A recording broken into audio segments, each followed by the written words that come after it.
Hello, future eaters. My name is Travis, and this is my kitchen. Today, we're going to be making a dish called Sopapilla Cheesecake. It's not really a sopapilla, nor is it a cheesecake. It's kind of a tasty amalgamation of both-ish, but it's simple. If you're someone who can burn water, you can make this dish. It's not too sweet. It's very savory. It's just a good dish. So let's jump into it.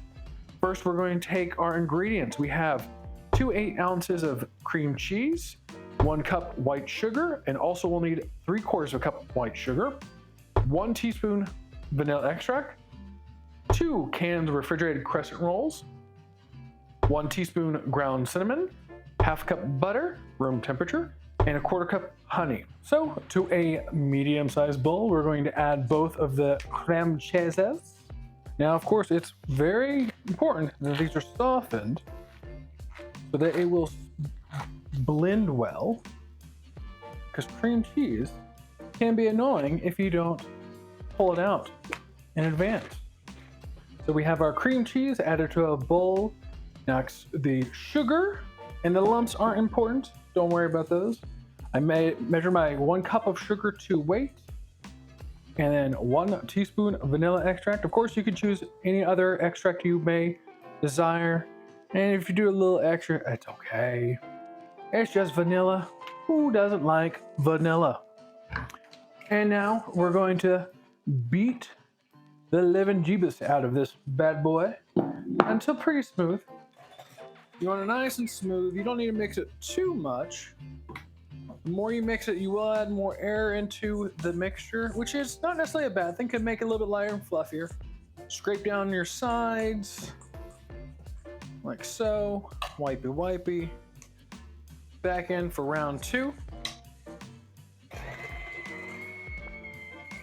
Get a nice little mix. You want that sugar to be incorporated. It's going to melt all in the oven, so do not worry about it.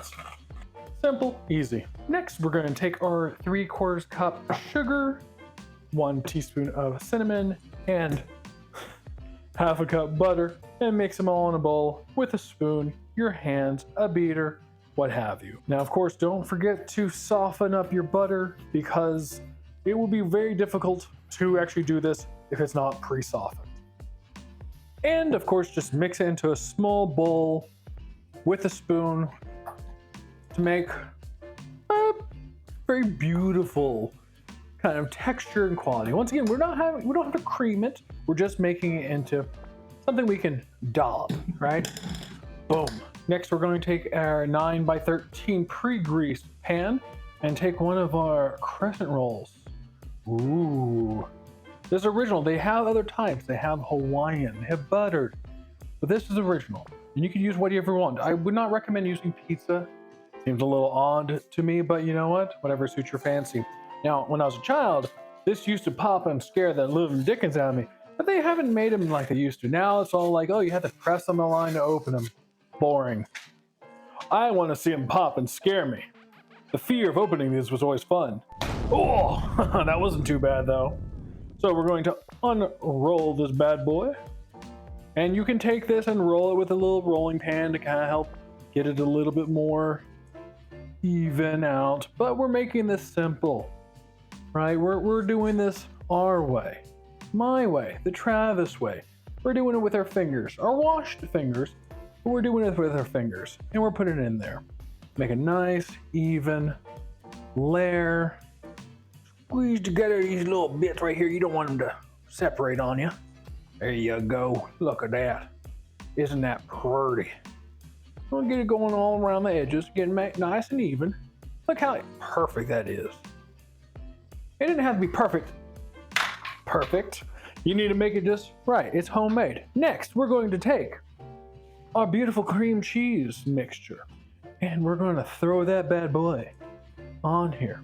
Already smells good. Now, this stuff yourself, you could just eat, but I don't recommend it, because what we're making is that much better. So hold on. Don't go too crazy. And so now we have that spread across that first layer, and we are going to open up the second crescent roll. Now, this one, you're going to need to be a little bit more gentle with, because you're putting it on a nice wet substance, and you don't have too much room for mistakes. But you know what? If you make a mistake, it's okay. Forgive yourself. Have some Sopapilla cheesecake. It'll all be all right. So we're just gonna start with one side. Blunk. Go across. And stretch as we go. Lift it up, stretch it. Be gentle. Massage it. You may have put a little bit too on one side, but that's okay. That is okay. Because if you don't tell anybody that this was not intentional, then it was intentional, which makes it all intentional.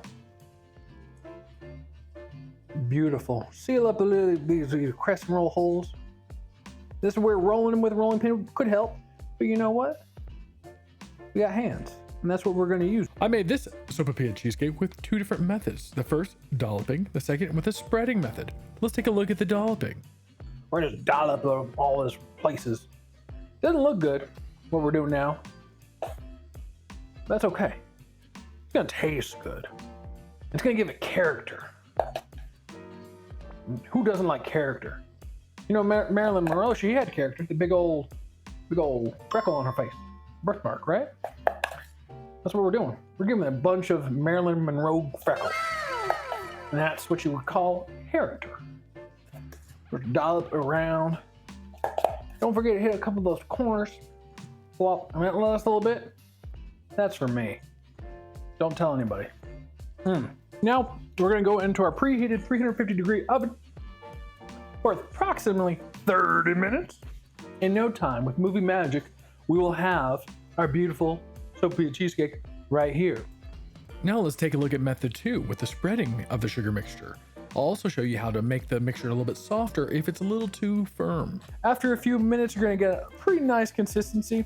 And it has been a little bit colder here lately, so it's a little bit thicker than I would like. So if this was a microwave bowl, you can pop it in the microwave for a little bit, or put it over the flame since it's the metal, just to loosen up a little bit. You don't want it too thick, you want it a little bit looser. Let me go ahead and do that. And so I just took it over the flame just for a little bit, a couple seconds on, a couple seconds off, mixed around just to make it a lot more looser. You want to be able to dollop and spread, and that is about the consistency we want. Okay, on to the next. And so now we're going to just put it all on there. It's nice, loose. Doesn't look that good going on, but it's gonna be good when you eat it. Trust me on that one. So on this one, we're gonna just smooth it out. You're just gonna push it all the way to the edges. Remember that the imperfections are the perfection.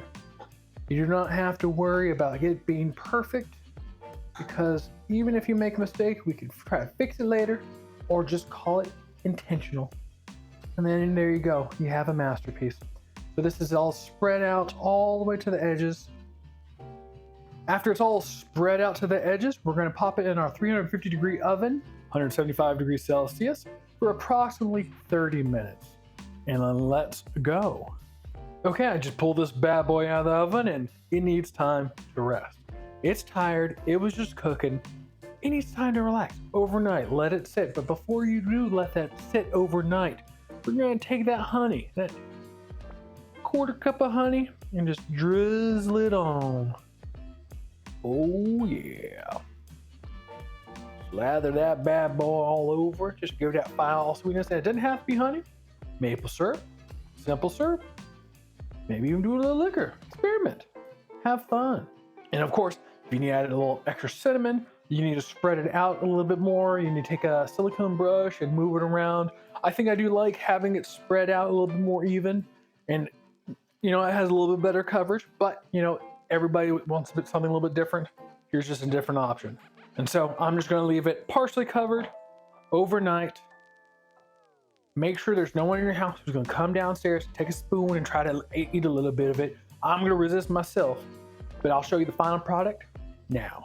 Now this is what we're looking for, baby. Let's see if we can't pick this up on the mic.